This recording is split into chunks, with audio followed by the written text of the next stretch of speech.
Oke, selamat pagi. Assalamualaikum warahmatullahi wabarakatuh. Waalaikumsalam. Selamat pagi, tetap semangat semuanya untuk Sobat Muwardi Wae, dimanapun Anda berada.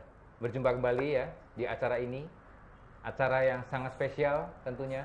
Setiap Selasa di Instagram, Facebook, dan YouTube RSUD Dr. Muwardi ya. Tentunya kami di sini terus berinovasi, terus mengembangkan ilmu pengetahuan dan teknologi tentunya untuk masyarakat dimanapun Anda berada.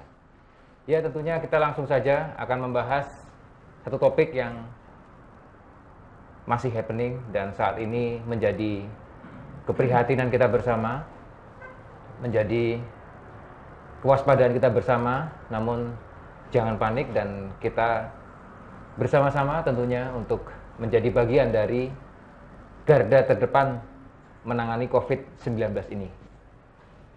Kemarin banyak dikatakan bahwa dokter atau medis, para medis adalah garda terdepan. Namun sejatinya, hemat kami bahwa garda terdepan penanganan COVID-19 adalah panjenengan semua. Masyarakat. Masyarakat adalah garda yang paling depan. Kami medis dan para medis adalah garda terakhir atau benteng terakhir. Sekali lagi, kami memohon kerjasamanya kepada seluruh masyarakat dimanapun Anda berada bahwa panjenengan semua adalah garda terdepan. Panjenengan semua adalah pejuang di lini terdepan untuk memberantas, menanggulangi COVID-19.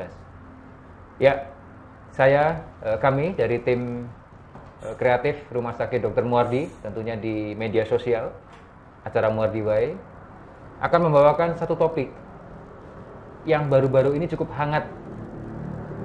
Tentunya banyak kita lihat ya di media sosial, di Facebook, YouTube, berita dimanapun, media online ataupun TV, terkait dengan jenazah COVID-19. Tentunya kita berpikir atau kita sudah melihat masalah-masalah yang timbul di masyarakat terkait dengan bagaimana sih sebetulnya jenazah COVID-19 ini. Apakah aman? Apakah tidak aman? Nanti tentunya kita akan tanyakan kepada narasumbernya. Dan tentunya aman itu dikatakan bagaimana? Apakah sudah sesuai dengan protokol atau belum? Langsung saja, tidak usah berlama-lama karena waktu kita hanya 1 jam. Dan tolong monggo disebarkan ya. Ini masyarakat yang Anda yang melihat sekarang, tolong RT, RW, ya, aparatur mungkin TNI Polri yang bisa bergabung saat ini, silahkan jika ingin bertanya dan bantu kami untuk mengedukasi kepada masyarakat awam, terutama di satuan-satuan RT, RW dimanapun Anda berada. Mari kita ikuti dengan santai dan tetap serius. Judul kita pagi ini adalah penanganan sesuai protokol jenazah COVID-19 yang aman. Nah, boleh tepuk tangan ya. Pagi ini ada narasumber kita yang tetap keren walaupun tertutup masker karena jarak kami ini sekitar, kalau di studio sekitar 3 feet ya. Kalau WHO 3 feet ya, social distancing. Kalau dari CDC terbaru 6 feet ya. Jadi 6 kaki, Dok. Kaki siapa? Ya, narasumber beliau adalah Dr. Novianto Adi Nugroho, SH MSc SPFM, spesialis forensik dan medico legal. Boleh tepuk tangan sekali lagi ya. Ya, sebelum kita membahas materi-materi yang tentunya sangat menarik, saya ingin ngobrol kegiatannya bagaimana, Dok? Ya, Saat ini terkait dengan COVID ini, apakah tambah sibuk?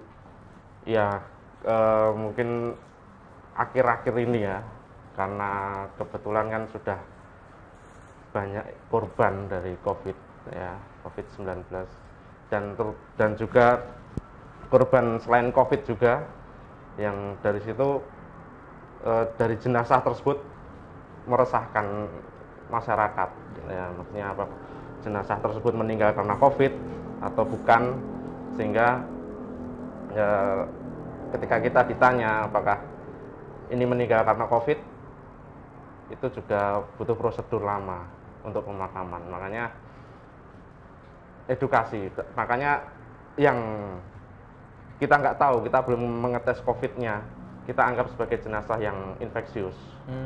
Kita anggap semua jenazah infeksius. Gitu dok ya. Ya. Jadi itu dikatakan bahwa jenazah itu aman atau tidak, itu patokannya bagaimana dok? Ataukah memang nantinya sekarang kan mungkin pemirsa sudah tahu semua ya, ada yang ODP, ada yang PDP. Nah itu kriteria di tata laksana sebagai jenazah COVID-19 itu apakah yang PDP menunggu swab ataukah bagaimana dokter Novi? Ya, sebenarnya kalau meninggal dari rumah sakit mungkin jelas ya dari diagnosisnya, mungkin meninggal karena ini atau meninggal karena yang lainnya. Tapi kalau misalnya meninggal karena kecelakaan lalu lintas atau meninggal karena penyakit jantung terus jatuh di jalan, kan kita juga nggak tahu. Sementara untuk prosedur swab untuk tesnya yang dikirim itu kan juga butuh waktu. Sementara kan jenazah juga harus butuh segera dikuburkan. Nah, kita anggap yang jenazah yang tidak diketahui tersebut sebagai jenazah infeksius. Jadi tetap kita SOP, kita tata laksana. Gimana kan yang kemarin sudah viral mungkin ya, ada jenazah dikasih plastik, kafan lagi, desinfektan, dan masuk sama peti, sama plastik dan lain sebagainya, termasuk gitu. Jadi kalau misalnya ada jenazah nih dok, kecelakaan lalu lintas dok, atau jenazah, karena kita sering lihat ya viral di media sosial, orang naik motor tiba-tiba jatuh tanpa alasan, lalu beliau katakanlah wafat atau meninggal, apa yang dilakukan forensik dok? Apakah nantinya langsung ditata laksana seperti COVID atau bagaimana dokter? Tetap kita tata laksana, kita rukti ya, kita perawatan, kita rukti jenazah tersebut seperti COVID. Karena ya kita lebih baik lebay lah ya, kita lebih baik lebay daripada nanti satu forensik dirumahkan semua. Tambah repot dok ya. Iya. Ya. Jadi memang harus untuk jenazah-jenazah yang tidak diketahui asal muasalnya di forensik, di treatment sebagai sama dengan jenazah COVID-19 barangkali begitu dok ya? Iya, tepat dok. Ya. Oke, ini langsung pertanyaan dok. Sepertinya dokter Novi harus bersiap-siap karena banyak pertanyaan ya. Ini sudah mulai ramai juga. Terima kasih buat yang sudah gabung di YouTube channel. Luar biasa banyak dok. 773 ya. Luar biasa. Terima kasih. Silahkan bertanya sebanyak-banyaknya ya. Mumpung ada beliau pakar atau narasumber yang insya Allah valid ya. Valid ya pastinya ya. Nanti bisa kita. Ya. Pertanyaan dari Arif Anindita. Ada yang bilang virus tetap hidup 4-7 jam setelah mayatnya dikubur.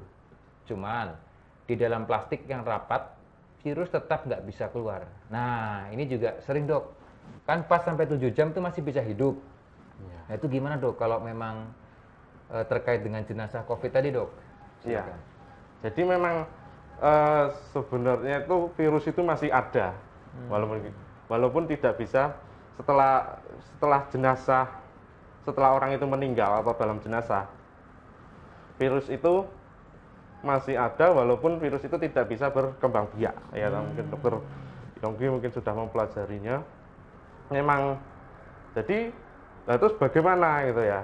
Apakah sampai 7 jam? Mungkin dari penelitian terbaru saya membacanya sampai 9 jam, dok. Oh, lebih lama lagi. Iya, 9 jam. Nah, terus bagaimana? Ya udah jenazah dibiarkan 9 jam aja lah ya.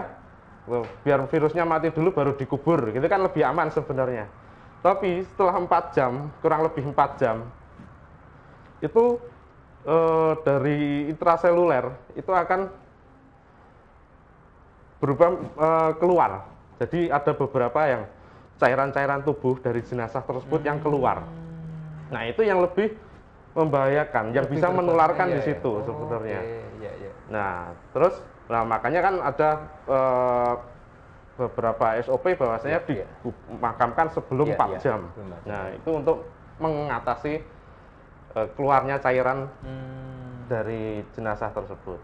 Jadi memang dimakamkan sebelum 4 jam. 4 jam ya, dimakamkan sebelum 4 jam. 4 jam. Oke, nah ini tadi baru pembukaan pemirsa ya. Oke, baru pembukaan karena Dr. Novi di sini juga sudah membawa beberapa slide ya, barangkali yang nanti bisa lebih detail dan lebih tertata ya, nanti bisa kita berikan informasi. Sebelumnya Dr. Novi, saya mau menyapa juga buat Yohana Patmi dari Merauke, Papua. Terima kasih ya, kalau bahasa Papuanya apa nih? Terima kasih apa ya? Horas. Oh, bukan. Oh, ya. bukan. Ya, terima kasih sekali dari Papua Merauke. Terima kasih bergabung dengan kami di sini. Buat Elvira Julianti di Cilacap. Terima kasih Cilacap. Alhamdulillah dari Umi Hoidah Jauhari dari Malaysia. Assalamualaikum. Berikutnya dari Malaysia, dari Grobogan dengan Andi si virus cinta ya, bukan virus corona ya, Andi si virus cinta. Jangan virus corona ya Mas Andi ya. Dari Didi CBC di Kebumen hadir, Banjarnegara hadir, Denli, Lea Fitri dari Hong Kong hadir. Vinadiah Boyolali hadir, dari Hidayat Batang Kuis hadir, dari Cendana Chen Dekui Hong Kong hadir, terima kasih. Dari Umi Siti Kebumen hadir, Berkah Kendal hadir, Hadi wong Taiwan kok bisa bahasa Indonesia? Ora popo ya. Wis les bahasa Indonesia ya. Rizka Keong dari Metro Lampung. Luar biasa. Mimi dari Brebes, Nur Hamimah Cilacap, Nasam Arif Cilacap Binangun hadir, Pasar Kliwon, Tayupati, Mojo, Banyu Biru, banyak sekali, Hong Kong lagi, Tayupati hadir, Banyumanik Semarang, luar biasa, matur nuwun ya. Ini banyak sekali ya, dari Bali ya, Bali juga ada, dari Masaran hadir, ini Gayer Kundi, Kendal Doyong hadir, ya, oke. Nah ini ada pertanyaan ya, satu nih, dari Hidayat Abidin. Dokter, kenapa bila sakit flu, batuk serta demam bisa langsung dikatakan ODP? Bukankah itu hanya sakit biasa saja, Dok? Sebetulnya tema kita saat ini tentang jenazah barangkali ya. Tolong dijawab saja, Dokter Yongki. Ya, sekian saja ya, mungkin karena tema kita waktu kita cukup sedikit ya. Nanti mungkin ya sekian saja bahwa antara ODP, PDP itu perbedaannya adalah bahwa ODP ya tentunya dia juga ada riwayat bepergian ya, ada riwayat bepergian di mana definisi ODP adalah orang dalam pemantauan ya. ODP juga bisa tanpa gejala tentunya ya. Nah, kalau PDP itu dia sudah bergejala dan nanti dari pemeriksaan pendukung sudah ada gambaran-gambaran ya seperti pneumonia dan gejala-gejala yang lainnya sebagainya. Itu masuk ke dalam kriteria PDP. Ya, langsung saja karena kali ini mohon maaf, mohon izin kita membahas dulu terkait jenazah COVID-19 karena narasumbernya dari Dr. Novi akan membahas tentang itu. Ya, ada pertanyaan di Instagram ya. Dari Rulita Prabawati. Tata laksana jenazah COVID gimana, Dok? Biar kira-kira tenang, yakin kalau benar-benar kalau cairan jenazah itu tidak bocor. Stop dulu mungkin, Dokter. Mungkin bisa langsung slide aja barangkali, Dok. Boleh. Ada di slide juga mungkin? Ada. Ya. Oke, tetap santai dan semangat kita ikuti slide dari Dr. Novi ya. Monggo. Ya. Terima kasih Dr. Yongki. Ya, jadi slide-nya singkat saja ya. Cuman istilahnya jenazah infeksius ya. Ini ada beberapa. Oh, ini boleh juga, Dok, kasus kemarin ya? Iya. Ada yang menolak ya wilayah dijadikan untuk pemakaman jenazah corona ya. Ini kasus yang cukup ramai dan menjadi keprihatinan kita semua, Dokter ya. Barangkali begitu, dan insya Allah Dr. Novi di sini akan menjelaskan ya bahwa jika sudah sesuai dengan protokol, insya Allah aman ya. Insya Allah. Ya, langsung aja next. Ya, isu yang marak bahwasanya jenazah ternyata masih bisa menularkan virus. Mungkin sudah sedikit saya bahas tadi. Lalu kenapa harus dikuburkan kurang dari 4 jam? Kayaknya sudah terjawab juga ya. Lalu kenapa jenazahnya dibungkus plastik? Tidak boleh melayat, jenazah infeksius, dan tanah pemakaman dapat mencemari lingkungan. Nah, itu yang biasanya ditakutkan oleh orang-orang. Ya, waktu dibatasi mungkin tadi sudah kita bahas Dr. Yogi ya, bahwasanya penelitian terbaru sampai virus ya, itu untuk ke semua virus, nggak hanya COVID saja, 9 jam di tubuh mayat, lalu 4 jam mulai terjadi kerusakan sel, sehingga virus keluar ke ekstrasel bersama cairan tubuh berbahaya, menular. Walaupun ketika keluar itu akan segera mati, tapi tetap masih bisa menularkan.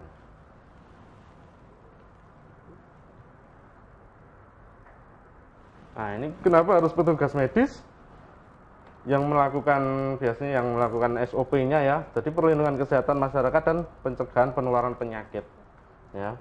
Dan itu harus memakai alat pelindung diri yang lengkap, desinfeksi peralatan dan fasilitas lain, dibersihkan, ditutup lubang-lubang ya. Mungkin ini awal-awalnya ya. Jadi ditutup lubang-lubang daripada jenazah tersebut, lubang hidung, lubang mulut, mungkin maaf dubur, vagina dan lain sebagainya yang termasuk lubang tubuh. Manipulasi seminimal mungkin dan bungkus kain dan atau plastik tidak tembus air. Nah, alat pelindung diri mungkin sudah pada tahu semua. Nah, ini mungkin merujuk ke pertanyaan di Instagram.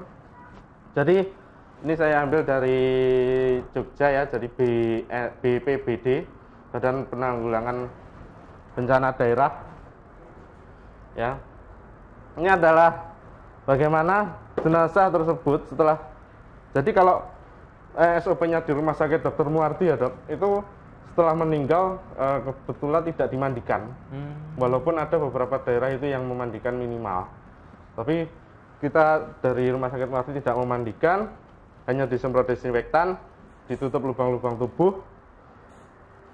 Nah, setelah jenazah, plastik, kemudian dibungkus plastik, kafan, plastik lagi, kantong jenazah, dan peti terakhir.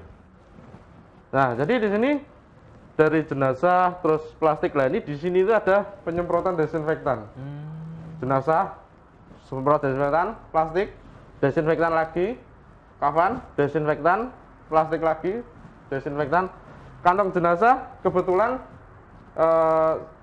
sebelum COVID pun langka, jadi memang kita nggak mempergunakan lagi. Bukan langka sih, terbatas, sangat terbatas biasanya untuk kejadian-kejadian TKP, untuk DVI dan lain sebagainya.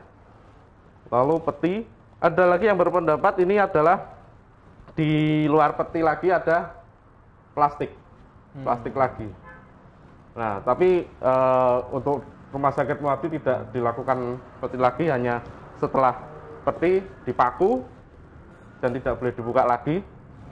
Terus apa namanya, kalau peti terus plastik biasanya ngangkatnya menjadi licin, takutnya jatuh. Ini mungkin masukan dari relawan juga yang membawa, jadi emang tidak kita beri plastik di luarnya.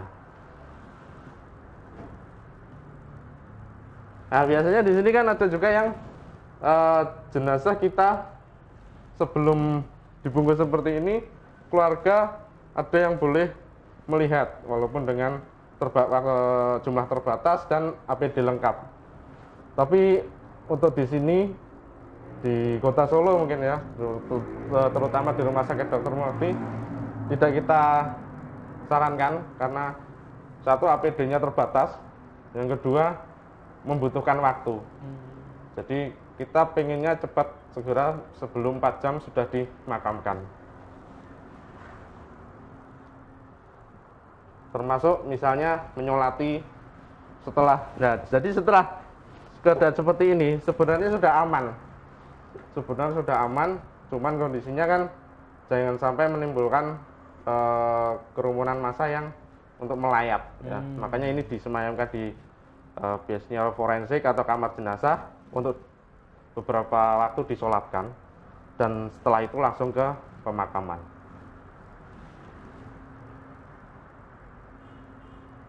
Ya. Nah, biasanya di sini tanya ya, terus bagaimana kalau sudah dikubur, terus apa namanya? Apakah masih bisa menularkan? Menularkan gitu ya, begitu ya. Setelah plastik dan kafan yang berlapis-lapis tadi, tentunya aman. Nah, terus bagaimana kalau misalnya plastiknya membusuk, gitu ya? Plastiknya membusuk, petinya membusuk. Apakah itu virusnya masih keluar dari tanah, gitu ya? Atau bocor, apalagi bocor ya, bisa juga bocor. Orang awam pikirannya mungkin gitu. Ya, jadi untuk pembusukan, nah ini saya terangkan tentang pembusukan. Pembusukan di dalam kubur, jadi itu memang lebih lama, sampai kira-kira 1 bulan lah, kurang lebih ya, Mungkin ada yang berpendapat sampai 10 tahun jenazah masih utuh, mungkin yang dirahasia ilahi dan lain sebagainya ya. Tapi waktu normalnya adalah 1 bulan. Rahasia ilahi. Ya kan, 10 tahun jenazah masih utuh itu kan ada karena mungkin amal perbuatannya baik ya. Maksudnya saya tidak berbicara di situ. Mungkin kalau normalnya kan 1 bulan. 1 bulan itu akan jenazah organ tubuh mulai lunak dan mencair. Sudah beberapa tahun ulang itu hancur. Sementara untuk plastik ya, untuk plastik itu bisa ada yang bilang 5 tahun, ada yang bilang 10 tahun bisa membusuk. Jadi lebih lama ya. Lebih lama. Jadi dan belum ada untuk mikroorganisme yang bisa sampai 5 tahun atau 10 tahun itu masih hidup terus bergerak-gerak di tanah menembus sumber air, terus airnya diminum terus jadi infeksius itu belum ada referensinya sampai segitu, Dok. Jadi insya Allah aman, Dok ya? Insya aman Allah. Sekali ya, insya Allah aman ya? Sekali, Dok. Baik, dokter, sebelum lanjut nih, Dokter Novi, menarik sekali memang topiknya ya. Kita lihat dari pemirsa, tetap bertahan di angka 780 nih, luar biasa nih, Dok ya. Jadi karena topiknya sangat-sangat dinanti. Ini ada pertanyaan, Dok, saya sela ya, satu ya. Oke. Dok, saya Mariana, halo Mbak Mariana atau Bu ya, dari Koran Solo Pos. Kenapa saat pemakaman jenazah suspek ya berlangsung, pelayat harus 50 meter dari pemakaman, Dokter Novi, jaraknya? Itu bisa dijelaskan nggak, Dok? Mungkin kira-kira kenapa kok harus jaraknya 50 meter? Padahal tadi dijelaskan bahwa mungkin jenazahnya sudah dibungkus plastik, sudah aman lah katakanlah. Kenapa kok masih pelayatnya harus sedikit atau mungkin jaraknya? Ya. Monggo, Dokter, silakan. Ya, kalau di situ mungkin apa namanya 50 meter maksudnya adalah ke social dan physical distancing mungkin ya, Dok ya? Jarak antara jenazahnya dengan para pelayat mungkin 50 ya, meter. Mungkin ya untuk 50 meter ini kok saya belum dapat referensinya atau belum dapat itunya. Tapi yang jelas untuk ketika kita melayat itu boleh-boleh saja asal tidak terjadi kerumunan yang banyak sekali dan tidak tidak saling berdekatan, bahkan peluk-pelukan, mungkin salaman dan lain sebagainya. Jadi emang tidak untuk 50 meter, kalau angka 50 meter mungkin saya dapatnya adalah pemakaman itu harus minimal 50 meter dari sumber air. Oh begitu. Iya. 50 meter dari sumber air. Sumber air. Jadi bukan dari orangnya. Bukan dari orangnya. Kalau orangnya sendiri katakanlah ini jenazah. Keluarga jenazah itu jaraknya berapa itu, Dok? Nah, mungkin juga untuk menghindari karena tadi pakai yang menguburkan, yang membawa itu adalah memakai APD lengkap, dan APD lengkapnya kan untuk bagian luar kan kita nggak tahu seberapa infeksiusnya ya, Dok ya. Nah, mungkin itu juga harus dijaga jaraknya, jangan sampai berdekatan oleh petugas yang membawa jenazah tersebut, itu bisa jadi seperti itu. Tapi untuk referensinya untuk sampai 50 meter kebetulan saya belum mendapatkan, Dok. Begitu ya. Jadi lebih ke usaha preventif kita, kewaspadaan kita untuk jarak dengan petugasnya ya, Dok ya? Begitu, Dok ya? Ya. Ya, saya kira cukup jelas ya dari Mbak Mariana. Ada pertanyaan lagi dari Heri Pablo. Dok, kalau kita habis ngangkat jenazah yang meninggal mendadak, untuk antisipasi agar kita terhindar dari COVID-19 gimana, Dok? Wah, ini kayaknya pertanyaan, monggo, ada ya. Dari jenengan ya, silakan. Ya mungkin kalau kita setelah mengangkat jenazah atau mengangkat orang yang suspek ya tetap kita yang pertama adalah cuci tangan ya, cuci tangan atau mandi mungkin ya, mandi dengan sabun dan ya sebatas itu, Dok. Nggak ada, memang setelah kegiatan di luar rumah pun kan sekarang juga kita setelah keluar rumah dan berinteraksi dengan orang kita harus seperti itu, dari umum cuci tangan, lalu mandi, ganti baju dan lain sebagainya. Ya, mungkin Dokter Yongki ada tambahan dari. Mungkin saya menambahkan bahwa mungkin kasusnya dari Denny Pablo tadi kalau nggak salah ya. Jadi memang posisinya habis mengangkat jenazah. Jenazah itu kita tidak tahu nih, katakanlah positif atau statusnya apa ya, tadi tidak dijelaskan barangkali. Kalau memang itu positif COVID-19 atau bahkan PDP, atau mungkin tadi yang sudah dijelaskan Dr. Novi, Ya tentunya saat mengangkat jenazah itu kita sudah menggunakan APD ya, barangkali dokter begitu ya dok ya. Itu satu dulu. Jadi kita harus jelas dulu nih, harus jelas dulu. Jenazah ini muasalnya bagaimana dokter ya? Apakah dia memang PDP ataukah bahkan ODP ya? Atau yang lainnya memang dia arahnya ke COVID-19. Nah itu kita harus benar-benar full APD. Tapi kalau memang itu katakanlah kita tidak tahu ya, tapi memang ada baiknya ya tetap tadi ya dok ya. Semuanya kalau kita tidak tahu asal muasalnya dianggap sebagai jenazah COVID-19. Nah tentunya pencegahannya adalah ketika kita akan mengangkat jenazah, tentunya baiknya sih kita menggunakan APD barangkali dok ya. Karena sedang pandemi dok ya, kita nggak tahu dok ya, begitu ya. Jadi tetap kepada Pak Pablo tetap menggunakan APD ya, satu itu. Yang kedua, kalau sudah terlanjur tadi pertanyaannya ya udah kalau sudah terlanjur berarti Anda tetap karena itu kita anggap jenazahnya suspek COVID-19, Anda tetap harus melakukan karantina mandiri di rumah jika tidak ada keluhan. Sekali lagi, bisa melakukan karantina mandiri di rumah atau di tempat karantina tertentu jika ada ya, jika ada 14 hari ya, 14 hari. Jika selama 14 hari ini ada keluhan, misalnya batuk, pilek, demam di atas 38 derajat Celcius, silahkan langsung menuju ke rumah sakit rujukan, salah satunya di RSUD Dr. Muadi. Barangkali begitu saja ya. Oke. Kita langsung lanjut lagi ke dari Blora, Tegal, Purworejo ya. Tadi Facebook ada pertanyaan dari Langgeng Perdana. Dari Langgeng Perdana ya, bagaimana prosedur pengurusan jenazah apabila keluarga menghendaki untuk dikremasi, dokter? Bagaimana prosedur pengurusan jenazahnya apabila keluarga menghendaki untuk dikremasi? Silakan, Dokter Novi. Ya.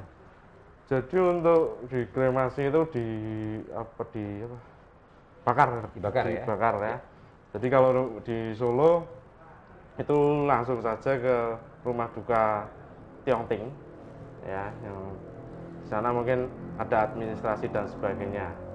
Ya, tentunya kalau dikremasi itu lebih aman ya, maksudnya kan semuanya berubah menjadi abu dan suhunya yang untuk proses pembakaran itu harus sangat-sangat panas ya, dan pasti virusnya mati di situ.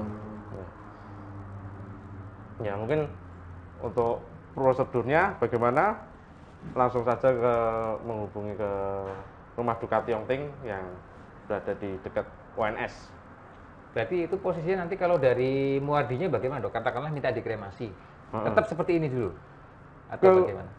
Tetap seperti ini dulu karena untuk proses pengangkatan ya dok ya. Untuk proses transport itu yang lebih riskan maksudnya. Berarti tetap nanti full APD sampai sana? Iya, full APD sampai sana, kemudian di sana akan dimasukkan alat sapetinya itu ya, untuk dikremasi begitu ya. Ya. Tentunya di Tiongting juga barangkali sudah ada penata laksana APD-nya juga ya yang menerima itu tentunya, ya. Kita sudah melakukan komunikasi ya barangkali. Ya. Mungkin ada slide lagi, Dokter Novi, monggo. Nah, ini kan jadi risiko penularan dari jenazah.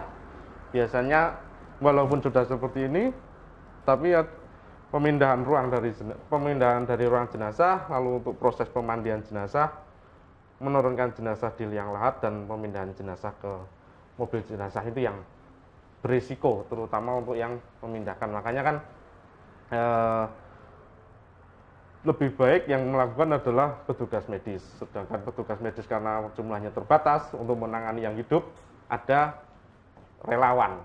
Oh iya, relawan ya, betul ya. Jadi relawan ini posisinya sangat penting dok ya saat ini ya, karena sangat-sangat penting dan kami sangat-sangat terbantu. Sangat-sangat terbantu ya, luar biasa ya beliau ya. Oke. Iya. Terus kalau slide lagi, iya ini sudah ya, sudah dijelaskan lagi. Ya ini untuk standar pemetian mungkin kayu kuat tebal minimal 3 cm ya. Terus ditutup rapat, disegel silen peti jenazah, dibungkus kembali dengan bahan plastik. Oke dok, sebelum lanjut lagi dok. Nah, ini ada pertanyaan ya saya kira ya. Oke. Dari Cus Asiraj, tanya nih. Dokter, apakah jenazah yang kemudian sudah masuk ke liang kubur, virusnya bisa menyebar melalui cairan yang jatuh ke tanah, dokter.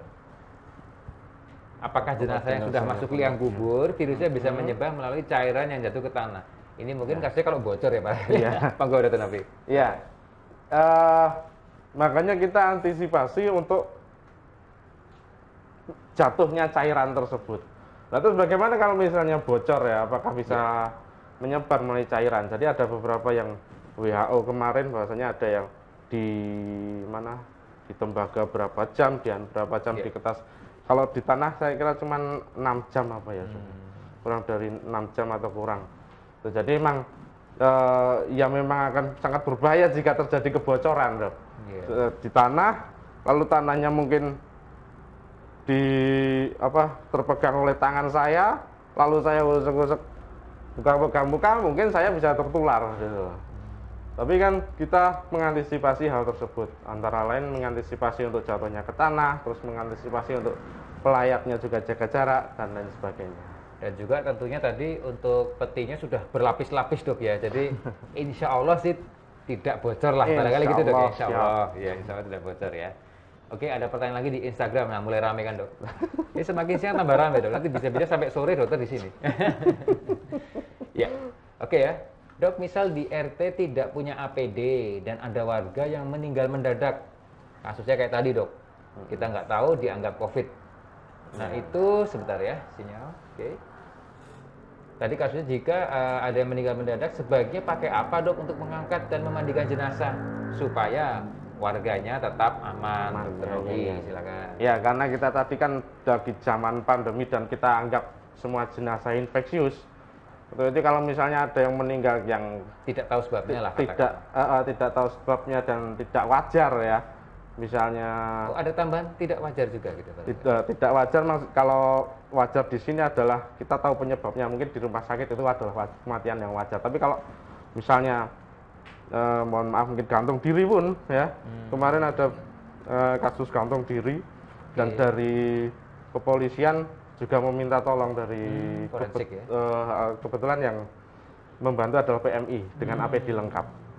Ya, jadi tetap kita harus menelpon mungkin instansi kesehatan atau yang mempunyai APD untuk datang dan mengurusinya dan mengurusi jenazah tersebut, termasuk kalau misalnya masih hidup sentik-sentik kita nggak boleh menolong. Oh gitu ya? Memang ya kalau menolong mungkin akan terjadi, kan nggak tahu ya. Iya betul, nah, kita nggak tahu ya penyebabnya apa. Ini ada beberapa kemarin yang di Jogja mungkin ya, tergeletak di jalan, riwayatnya adalah epilepsi. Nggak ada yang berani nolong, akhirnya meninggal di jalan ini. Ya akhirnya yang datang dari Rumah Sakit Dr. Sarjito untuk mengurusi itu dengan APD lengkap. Penyebabnya epilepsi. Dari riwayatnya ya. Tapi belum tahu karena penyebabnya apa karena tidak dilakukan pemeriksaan lanjut ya. Oke ya, jadi itu ya. Jadi menelpon kemana dokter mungkin?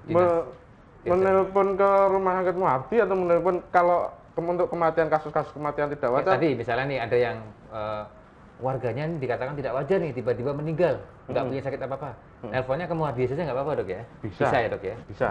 Oke ya, nanti bisa langsung telepon ke Rumah Sakit Dr. Muardi. Tapi kan biasanya kalau lebih ke puskesmas terdekat atau puskesmas terdekat ya, gitu. Bisa juga untuk minta tolong ya, karena warga kan mungkin nggak tahu dok. Dan tidak punya APD tadi. Dan tidak punya APD atau alat pelindung diri. Silahkan berarti ke puskesmas terdekat bisa dok ya. Ya, mungkin begitu ya, sudah terjawab ya, insya Allah ya. Oke, tadi sudah pertanyaan. Oke. Ya, oke, kita akan berbicara tentang ini. Maaf, sebelum kita masuk ke sesi kedua, apakah sudah selesai dok? Mungkin bisa di sedikit sudah ya? Atau ya mungkin lagi? Ini dari layanan sholat jenazah ya, mungkin lebih ke keagamaan, bahwasanya saya merujuknya kepada fatwa MUI ya. Tahun 2020 memang kita berkacanya pada mereka pada jenazah dengan wabah itu tetap harus dirukti, tapi ada beberapa misalnya tidak dimandikan, kita gantikan dengan tayamum. Lalu untuk dan di dalam peti pun juga harus dimiringkan dulu ya, supaya di dalam peti itu tidak dalam keadaan terbaring gitu. Jadi harus dimiringkan dulu, lalu baru dimasukkan termasuk petinya. Ya. transportasi jenazah, ambulan juga memang juga harus ambulan yang khusus ya. Pemakaman Ambulannya khusus dok ya? ambulannya khusus dan Nah tadi mungkin dok, jarak dengan sumber air tanah ya dok ya? jarak dengan sumber air tanah 50 meter dan jarak dari pemukiman terdekat 500 meter. Ya ini Iya, iya, bukan iya, iya. bukan syarat pemakaman COVID, tapi untuk pemakaman umum sebenarnya gitu. dok. Iya. Jadi bukan COVID. Iya, jadi memang Oke, Pak, oke. harusnya memang di tempat pemakaman umum Emang malahan, seperti ini ya iya, syaratnya ya? yang sudah memenuhi syarat gitu Iya, ya. iya, iya. Mungkin ada lagi Ya, dok? ya ini tentang dasar hukumnya ya, bahwasanya apa namanya ya, termasuk ini kalau misalnya waduh udah itu apa namanya, nah itu bapak saya urusnya sendiri saja gitu Iya. ya, nggak usah di plastik seperti itu tidak sesuai syariat. Nah itu berarti kena pasal dok, Oh kenapa sah juga dok ya? kena pasal tentang Oh. wabah. Ya, jadi tentang bagaimana wabah penyakit menular ya kayak gini. Maaf. Jadi harus. Dengan sengaja menghalangi pelaksanaan penanggulangan wabah. Iya, iya. Itu sebagaimana diatur, diancam dengan pidana penjara selama-lamanya 1 tahun dan atau denda setinggi-tingginya 1 juta rupiah. Oh, oke, ya. Jadi harus nurut ya sama Harus aturan ya. nurut. Nah, ini kesimpulannya begitu. Kesimpulannya aja. Kunci penularan dari jenazah, droplet yang dapat keluar dari lubang-lubang tubuh saat dilakukan tindakan pada jenazah. Ya, biasanya kan ketika melakukan tindakan kan kadang itu ada cairan yang keluar, ada cairan yang muncrat atau cairan yang Ya. ya, tata laksana jenazah pasien PDP dan konfirmasi COVID ditujukan untuk menghindari risiko dari pengeluaran droplet dari jenazah. Setelah jenazah ditata laksana sesuai prosedur, jenazah dapat dimakamkan di TPU. Ya. Ya, Oke. Ya, terima kasih Dr. Novi ya. Dan mungkin setelah ini kita sesi kedua, ini telah hadir di tengah-tengah kita dokter, yang tadi sudah disebutkan Dr. Novi. Beliau ini adalah seorang relawan ya yang ikut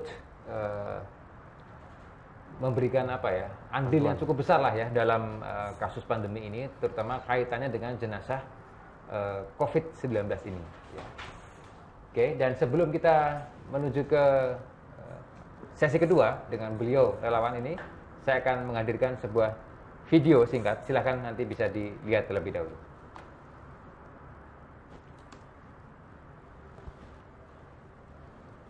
sudah. Out screen bisa? Out bisa? Mbak, namanya seperti kayaknya.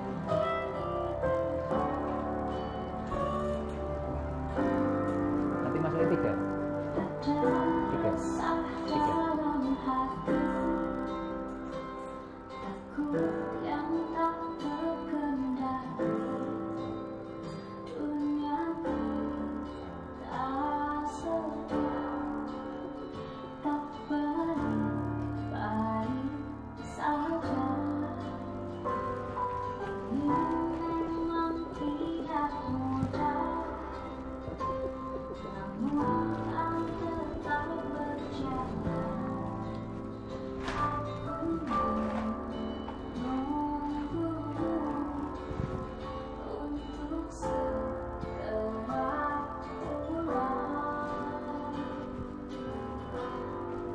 Jaga diri, kuatkan hati, tetap bersama. Aku berdoa, terus berdoa untuk dirimu.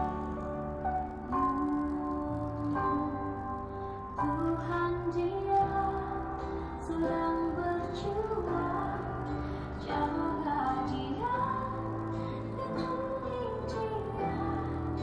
Karena ada yang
terima kasih.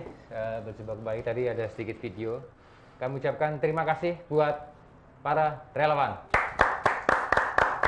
Ya, dan di kesempatan kali ini kita akan mengundang beliaunya kepada Mas Hermawan ya. Terima kasih. Silakan. Mungkin bisa di tengah ya untuk kursinya. Silakan. Maaf. Ya. Monggo. Ya, di tengah. Oke. Ya, pemirsa, Muwardi Wae, ya, kesempatan di pagi hari ini kita sudah kehadiran Mas Hermawan. Beliau ini adalah salah satu relawan yang sudah berjuang bersama tim tentunya ya dalam menangani jenazah COVID-19. Seperti itu ya Mas Hermawan ya.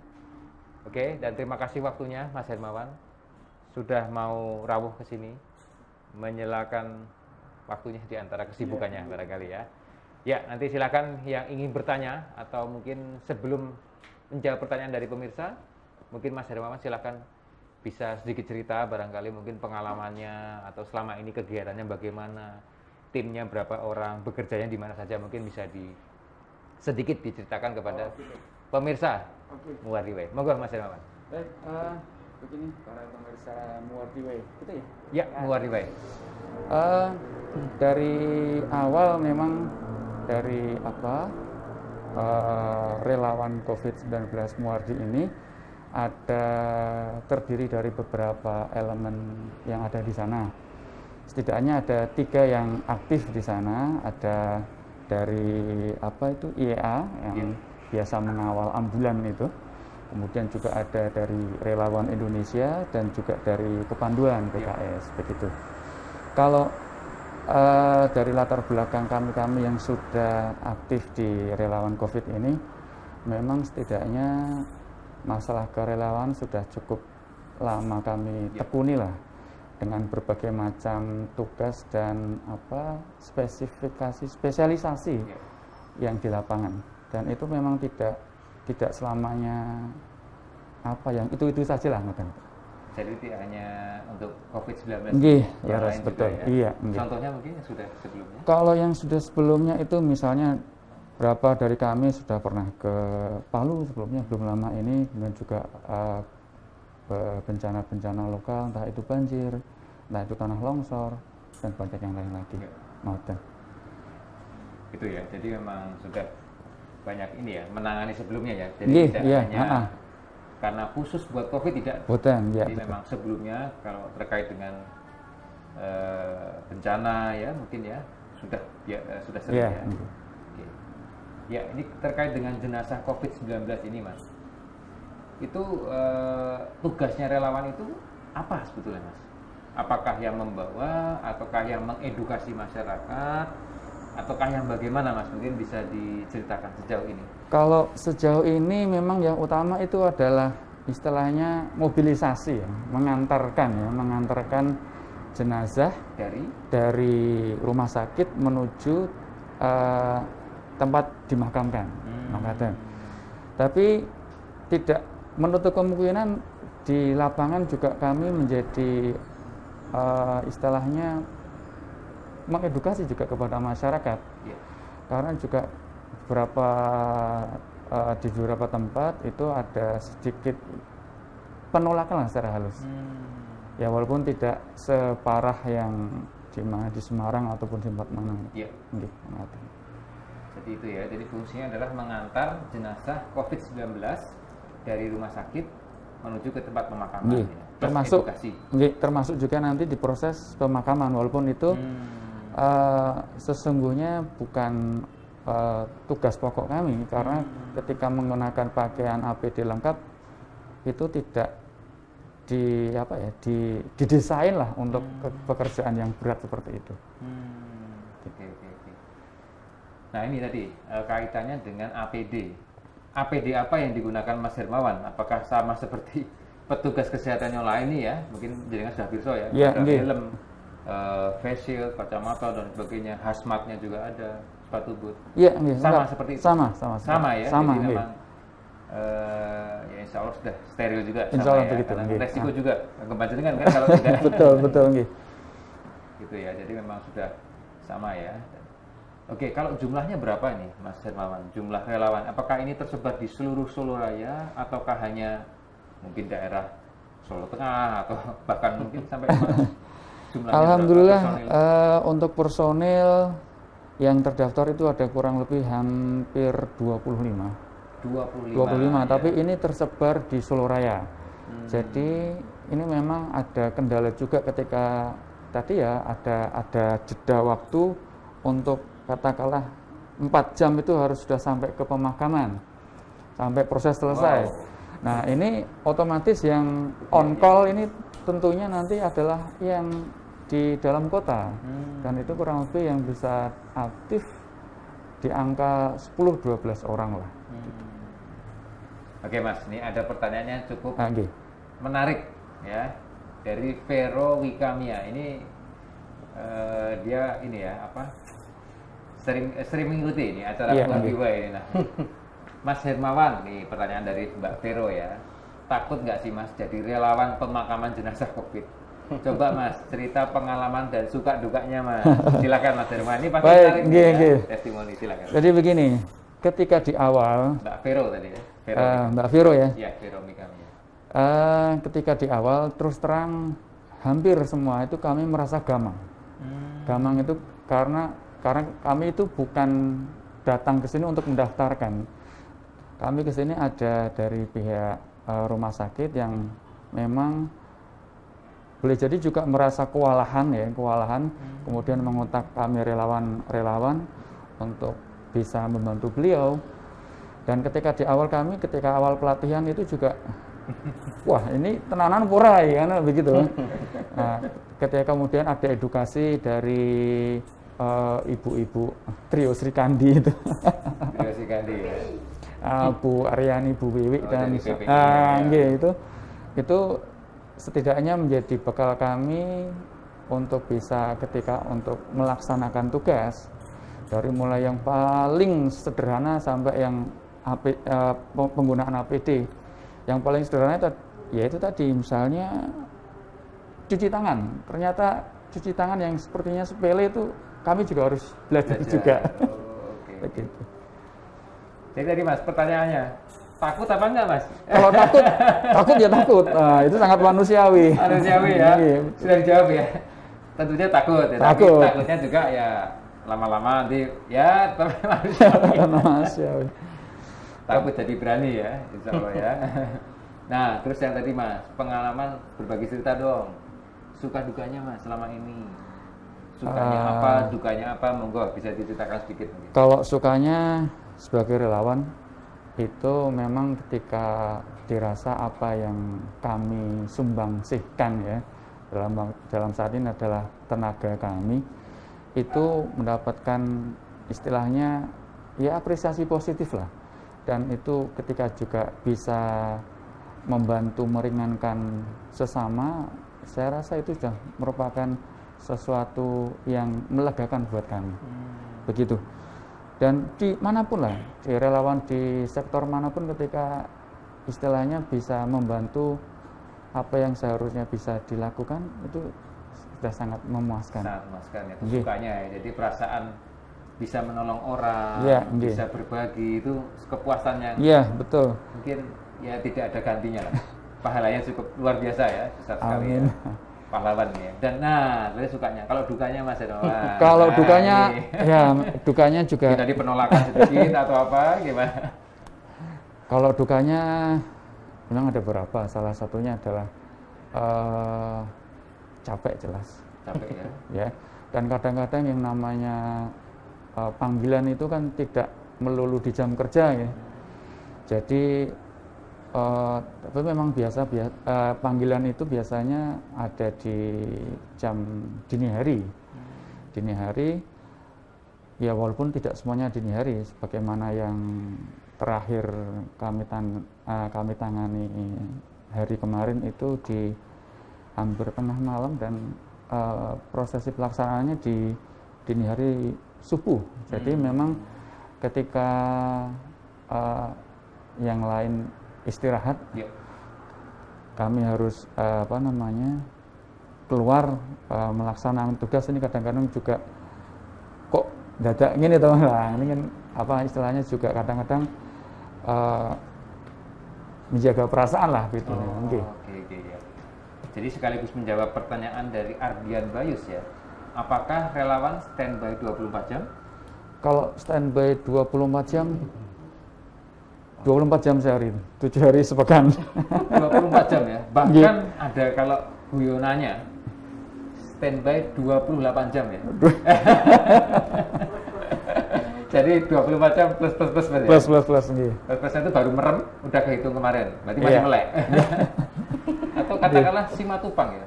Iya betul, simatupang. Siang malam tunggu panggilan. Oke. Ya, sekali lagi boleh dong kita tepuk tangan untuk relawan kita. Beliau ini adalah, beliau ini kalau kami sebut termasuk panjenengan adalah garda terdepan, Mas. Ya, garda terdepan yang bersentuhan langsung dengan masyarakat, ya. Jadi turut berjuang, ya, untuk andil dalam COVID-19 ini. Gitu, ya. Terima kasih Mas Hermawan dan tim relawannya. Oke, tadi ada sedikit pertanyaan mungkin. Bagaimana cara pencucian jenazah ya dari Facebook? Tadi sudah ya barangkali dokter ya, Dokter Novi? Iya, sudah mungkin kita lebih ke desinfektan saja sih, cuman disemprot desinfektan, kemudian ditutup plastik, terus desinfektan lagi. Sama sebelumnya itu adalah menutup dari lubang-lubang tubuh, termasuk hidung, mulut, dubur, vagina mungkin ditutup dengan kapas, mungkin yang kapas kedap air. Nah. Dan mungkin menambahkan barangkali yang melakukan protapnya bukan dari keluarga barangkali dok ya? Bukan dari keluarga. Bukan dari keluarga ya, tentunya petugas medis yang ada di ruang isolasi. Isolasi, ya. Melanjutkan pertanyaan dari Instagram nih, sekalian menyambung dari Jesselyn Valentina. Dok izin bertanya, apakah apabila pasien ODP meninggal di rumah, apakah ada langkah-langkah yang harus dilakukan oleh keluarga, dokter? Monggo dokter. Wah, ini meninggal di rumah ya. ODP ya. Dalam pemantauan tadi kan isolasi di rumah. Tiba-tiba nih meninggal, mungkin masuk yang tidak wajar atau wajar, barangkali. Ya, berarti mendadak apa enggak ya ini ya? Jadi kasusnya mungkin begini dokter. Mungkin kalau saya gambarkan, katakanlah beliau baru pulang mudik nih dari Jakarta atau dari mana ya sebut. Dia dikarantina mandiri di rumah. Ya, dia masuk ODP. Tiba-tiba sebelum 14 hari meninggal. Mungkin kasusnya begitu. Monggo dokter. Ya memang kasus meninggal di rumah ya itu memang harus ada dari petugas medis, minimal dari puskesmas untuk datang memberikan surat kematian. Itu kalau misalnya tanpa wabah ini ya, tanpa wabah ini adalah ada petugas medis minimal dari puskesmas datang memeriksa dan membuat surat kematian dan memastikan itu mati, memastikan orang tersebut meninggal dan membuat surat kematian. Apalagi sekarang ada pandemi ini, ya, jadi harus ada dari petugas medis yang datang mungkin dengan APD lengkap yang akan merukti dari jenazah tersebut. Ada yang beberapa yang dirukti di rumah, diplastiki di rumah itu bisa, dibawa ke puskesmas atau dibawa ke rumah sakit untuk dirukti itu juga bisa. Jadi tergantung dari kebijakan daerah masing-masing. Jadi langkah awalnya adalah menelpon ke layanan kesehatan. Layanan kesehatan ya, mungkin kalau di lingkungan RT RW barangkali puskesmas terdekat tadi dok ya. Puskesmas terdekat. Itu dulu ya. Okay. Dok, ya. Baik, terima kasih Dokter Novi ya. Ini sangat banyak ya. Terima kasih buat para relawan KIF I19 ya, betul ya? Kok ini ya? Terima kasih Pak. Relawan KIF I19. Bukan ya Mas ya? Ini kok ada ucapannya. Relawan lain itu. Oh, relawan lain ya. Oke ya, dari Mbak Maya ya. Terima kasih kepada para relawan KIF I19. Jadi ternyata mungkin ada relawan yang lain juga ya Mas ya? Jelas sepertinya. Oke, ya, ternyata banyak relawan ya. Oke, buat sekaligus kami di sini dari Rumah Sakit Dr. Muardi ya, bersama tim di sini juga masyarakat tentunya sangat berterima kasih buat panjenengan semua ya, para relawan dimanapun Anda berada. Sekali lagi bahwa panjenengan ini relawan-relawan dimanapun Anda berada dan warga masyarakat tentunya RT RW adalah garda terdepan ya. Garda terdepan ini pejuang yang luar biasa. Mudah-mudahan kita semua diberikan kesehatan, diberikan keselamatan dan insya Allah bisa melewati ini semua ya. Oke. Ada dari, oh ya ini nanti kita minta izin ke Dr. Novi nih. Ada beberapa yang minta materi dok dari Pondok Aren, Tangerang. Dok boleh nggak minta materi buat wawasan kami dok? Dan lain sebagainya. Nanti mungkin bisa menghubungi ke adminnya RS Dr. Muwardi ya, dengan admin kita. Oh, silahkan. Ya, nanti boleh dok ya? Boleh. Boleh Ada ya? gambar jenazahnya di situ. Ya, boleh silakan nanti dengan menghubungi Mimin kita. Ya, admin kita. Ya, silakan. Ada pertanyaan lagi di Instagram dari Karinas. Oke. Sorry, di atasnya ada lagi ya. Adian Pak. Oke. Kaninas saya. Ardian Pak sorry, agak naik dikit mungkin. Kan. Oh, itu Kalau jawab. dok, misal di RT tidak punya APD dan ada warga yang Udah.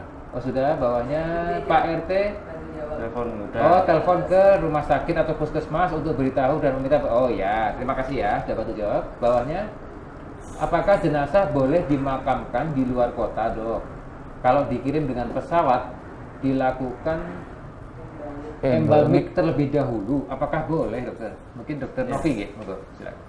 Ya, jadi embalming itu adalah formalin sebenarnya dok. Ya, jadi ini untuk pengawetan. Ya, ini dokter Kaninas ini adalah dokter yang bertugas di Klaten ya. Ya, kebetulan saya kenal. Ya, mungkin bisa saya jawab. Jadi memang untuk di luar kota kemarin itu sempat kita bawa ke sampai Blora ya Mas ya. Blora, iya.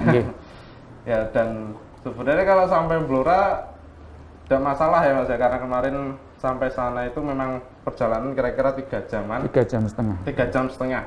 Tapi untuk baliknya ke sini kok kasihan sama petugas medisnya malahan ya. Jadi kita batasi dok. Jadi memang ada protap khususnya untuk rumah sakit Dr. Muwardi, nggak boleh sampai jauh-jauh di luar Jawa Tengah. Ya. Terus untuk apalagi untuk embalming, untuk proses penyuntikan formalin itu juga tidak diperbolehkan untuk jenazah COVID. Ya, karena apa? Jadi untuk formalin itu adalah penyuntikan gitu, disuntik ke pembuluh darah sehingga membunuh bakteri-bakteri pembusukan. Ya sebenarnya malah bagus ya, malah virusnya mungkin mati. Logikanya ya. Iya, tapi di situ ternyata ada yang beberapa cairan tubuh itu keluar karena disuntik formalin itu mendorong cairan-cairan tubuh keluar mungkin melalui hidung, dan itu yang akan bisa menularkan. Jadi memang tidak disarankan untuk ya bukan tidak disarankan lagi sih, tidak boleh tidak boleh untuk diformalin, dan lewat jenazah COVID lewat bandara, lewat pelabuhan itu juga tidak boleh. Iya. Ya karena Resikonya ya. resiko tentunya. Oke. Oke, terima kasih ya. Ternyata dokter Karinas sih dokter sama juga. Iya, dokter yang bertugas di Klaten. Oh iya. Oke, salam ya teman sahabat dokter Karinas, tetap semangat ya. Dokter sebagai benteng terakhir, garda terakhir kami bilangnya ya, bukan garda depan. Benteng terdepan paling terakhir, Dok. Kalau ibaratnya mobil kita 4x4 lah ya. 16. Warganya berjuang, dokter juga berjuang ya. Oke, saya juga mengucapkan ya dari Bu Rini Sri Hartini ya, banyak sekali doa-doa yang mengalir nih. Alhamdulillah. Tentunya juga kepada relawan juga dokter. Selain doa sudah banyak kita lihat ya dari lagu-lagu yang diciptakan ya. Ada lagu juga demi raga yang lain. Nah, banyak sekali orang menciptakan lagu ya, bahkan mengcover lagu juga. Ini banyak sekali dokter ya. Dan nanti Luar biasa. insya Allah nanti saya juga akan mengcover lagu itu. Waduh. Iya, nanti saya sudah Ditunggu siapkan. ini. Ya. Insya Allah besok lihat ya nanti ya. Konser Saya akan tunggal. cover lagu juga, nanti di mana foto-fotonya itu kita ambilkan dari beberapa teman-teman di Muwardi ya, perawat dan medis. Dan relawan. Iya, nanti kita akan tampilkan ya, insya Allah ya. Oke, itu juga dari Bu Rini dan kawan-kawan tadi banyak sekali mendoakan ke teman-teman relawan. Ya, teman-teman relawan ini mungkin kalau kita ya barangkali dok ya, kita sudah sering istilahnya tuh terpapar hal-hal medis bahkan setiap hari ya. Tapi relawan ini luar biasa loh. Karena hal yang baru ya, Mas Hermawan. Iya, ya. iya. Ibaratnya cuci tangan aja tadi dikatakan, oh begini tuh cuci tangan.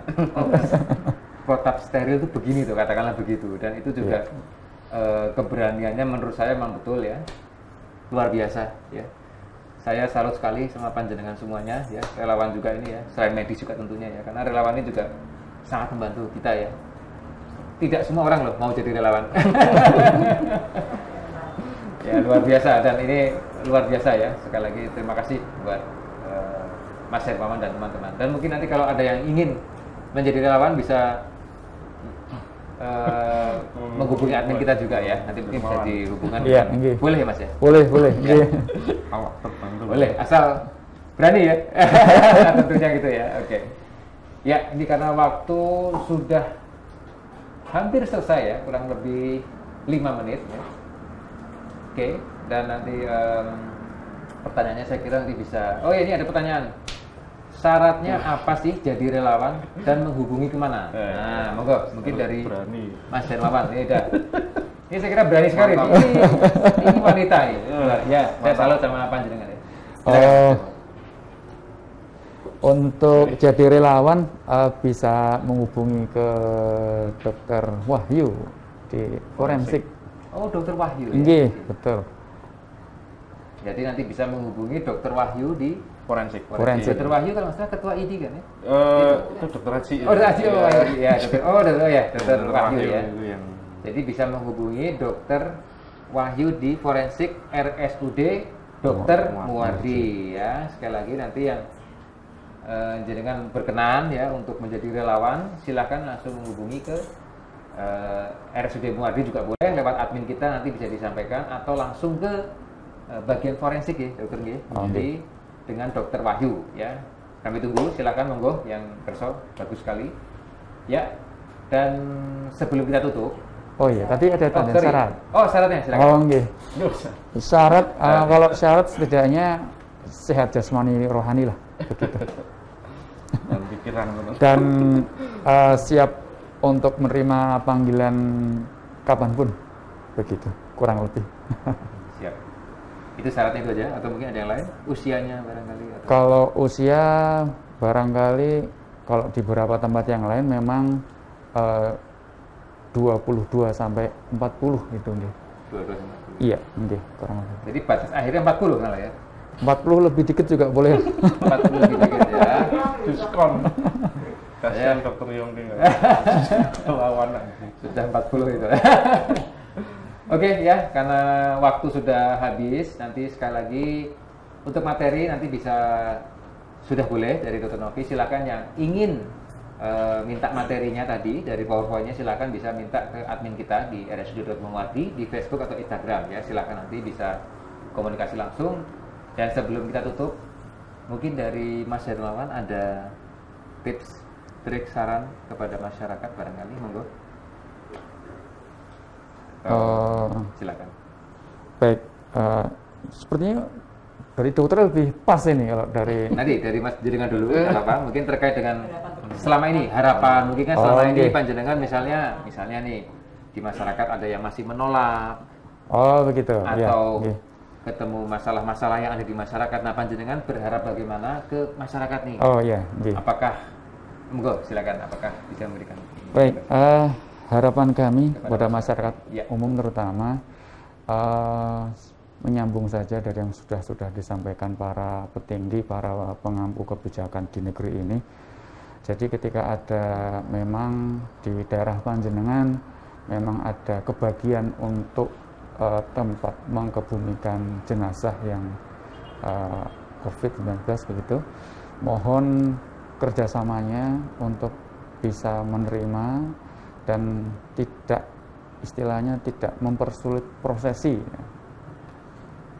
Caranya begitu, kan? Ya, gitu ya Mas ya. Tidak. Jadi harapan dari beliau tentunya untuk masyarakat dimanapun Anda berada. Iya. Ya. Marilah kita mempermudah semuanya sehingga bisa lebih baik. Oke, sebelum berakhir dari Dr. Novi, silakan. Mungkin ada tips, saran. Iya. Mungkin saya hanya berpesan aja kepada masyarakat seluruhnya ya, bahwasanya memang di media jarang untuk diekspos suatu kematian karena COVID. Yang banyak itu adalah yang sembuh. Ya memang itu benar, ya memang kita menimbulkan suatu energi positif dan apa namanya kelegaan ya. Tapi bukan berarti kita harus lengah ya. Jadi pandemi ini masih berjalan dan hanya kita yang bisa memutus rantainya, bukan tenaga medis, bukan, tapi kita sendiri yang akan memutus rantainya. Begitu dokter. Ya, terima kasih Dr. Novi ya, karena waktu sudah berakhir ya. Jangan lupa untuk hasil rekaman ini ya, yang mungkin tadi terlambat ikut, bisa melihat ya live streaming ya hari ini, bisa dilihat kembali di Facebook dan YouTube RSUD Dr. Muwardi. Sekali lagi, hasil rekaman kita ini bisa dilihat ulang di Facebook dan YouTube RSUD Dr. Muwardi. Dan tentunya ini yang paling penting adalah jangan lupa untuk subscribe acara kami ini ya, setiap Selasa Muwardi Wae. Subscribe, like, follow, komen, dan share ya. Jangan lupa tekan tanda loncengnya di kiri. Ya, di kiri tekan tanda loncengnya. Itu penting sekali ya, karena insya Allah kita akan memberikan informasi, edukasi, dan beragam informasi tentunya seputar kesehatan dan serba-serbinya ya. Mudah-mudahan bermanfaat. Dan untuk masyarakat dimanapun Anda berada, sekali lagi terkait dengan jenazah COVID-19, insya Allah sesuai dengan prosedur yang telah dijelaskan tadi oleh Dr. Novi, mudah-mudahan semuanya insya Allah aman dokter ya. Aman. Insya Allah aman, dan tentunya masyarakat tidak perlu panik, tidak perlu takut ya. Dan satu hal lagi, dalam menghadapi COVID-19 ini, panjenengan semua adalah garda terdepan ya. Masyarakat adalah garda terdepan. Sekali lagi, jangan lupa menggunakan masker. Masker saya akan melindungi panjenengan atau Anda semua, dan masker Anda akan melindungi kami semua. Bersabar, tetap semangat, insya Allah kita bisa bersama Muwardi Wae. Wassalamualaikum warahmatullahi wabarakatuh. Waalaikumsalam. Ya, terima kasih.